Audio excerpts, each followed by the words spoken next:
Magandang araw mga kaibigan. Bigyan natin ng opinion, reaction ngayon itong mga pahayag ni ex-Senate President Franklin Drilon sa interview ng Bilyonaryo channel o news channel at naipublish dito sa politico.com.ph. Tungkol ito sa pagiging lame duck ng Pangulong Marcos Jr. for the next 3 years. Lame duck. Wala nang power, wala nang silbi, wala nang asim. Okay, ito po ang title. Lame duck na, Drilon says Marcos leadership now in doubt after midterm election losses. Politico, May 28, 2025. According to former Senate President Franklin Drilon, the poor performance of President Marcos Jr.'s allies in the 2025 midterm election signals waning public support and raises doubts about his ability to govern effectively. Drilon, a Liberal Party stalwart, said the midterm polls, often seen as a referendum on the sitting president, reflected growing disillusionment with Marcos. So ito yung pahayag ng veteranong mambabatas.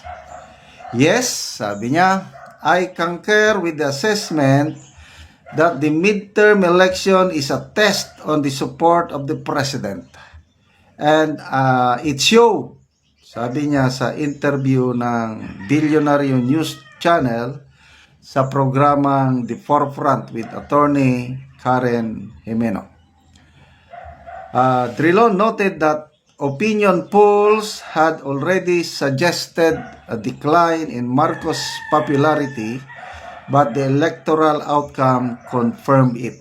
Okay, bago yung election, I think April o March rating ata ito, bumulusok ang rating ng Pangulong Marcos sa Pulse Asia Survey. From 42% naging 25% na lang. Ang laki ng pagbagsak niya, 17%. Kaya nataranta sila. Ngayon, kinonfirm ng resulta ng eleksyon dahil mismong kandidato ng sarili niyang partido, yung Partido Federal ng Pilipinas, 0. Walang nanalo ni isa. Kahit yung kandidato ng kanyang pinsan Speaker Romualdez sa Lakas CMD, isa lang ang lumusot. So, 7 oposisyon ang nanalo, 5 Duterte Black at saka 2 liberal o dilawan. Kaya medyo maligaya si ex-senator Drilon dahil biglang nabuhay ang mga liberal, Kiko Pangilinan and Bam Aquino. Although si Bam Aquino formal nang kumalas sa liberal, nagtayo ng sariling partido, but considered pa rin siyang dilawan. Okay, ito ang sabi ng batikang mambabat, excuse me. Everybody says he's a lame duck president, meaning he, PBBM. Everybody says PBBM a lame duck president for the next 3 years. Less than a majority of the administration candidates won. That doesn't happen in a midterm election. Okay.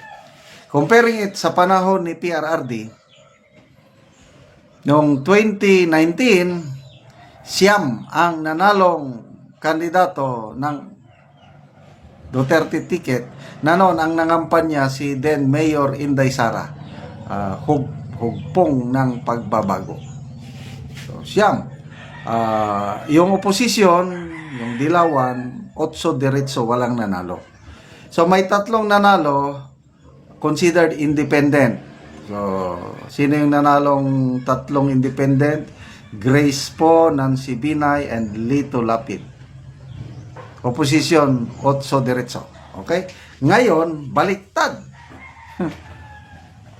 7 oposisyon ang nanalo, 5 lang sa alyansa. Kaya Actually, yung 5 na yon minus 1 pa dahil si Cayetano, Senator Pia Cayetano, ang loyalty niya papunta yan sa Nacionalista Party ng mga bilya. Kaya 4 lang ang kanilang tao doon. Okay, ano pa? Sabi pa na dagdag ni Senator Drilon, this administration will find it extremely difficult to push their agenda given their perceived political strength at this point. Their ability to govern is put in doubt because of the result of the election. He warned that key policy battles ahead, including the annual national budget, will test the president's capacity to build the consensus in a divided political landscape. In the next 3 years, sabi ni Drilon, there will be crucial issues that will come up and he needs the support of Congress. Drilon also noted that a post-election reset is underway as political forces begin to recalibrate their positions ahead of the 2028 presidential race. Yeah. Ang lahat ng mga galawan ngayon sa politika, ang ultimate focus na nila is 2028. Kaya talagang lumalakas na ang mga dilawan. Ang malakas na kandidato by 2028, hindi na yung Romualdez Tulfo, wala na. Ang makakalaban ng Duterte, BP Sara Bongo Tandem, or BP Sara Marcoleta ba, I don't know kung sino, dito na, ex-BP Leni Robredo, or si Senator Risa Hontiveros. So, lame duck president, good luck na lang. At lalo na kung ang magiging Senate President ay si Senator Amy, talagang wala na silang magagawa. O kahit si Senator Tito Soto, hindi nila makontrol. May sariling paninindigan si Senator Soto as Senate President, kaya mahirapan sila. Malabo na si Senator Chis Escudero na ma-retain as Senate President. Kaya malaking problema nila ang Senado ngayon. Kaya salamat mga kaibigan sa inyong pagsubaybay sa ating channel. Nakakatulong kayo ng malaki sa Tribong Talandig.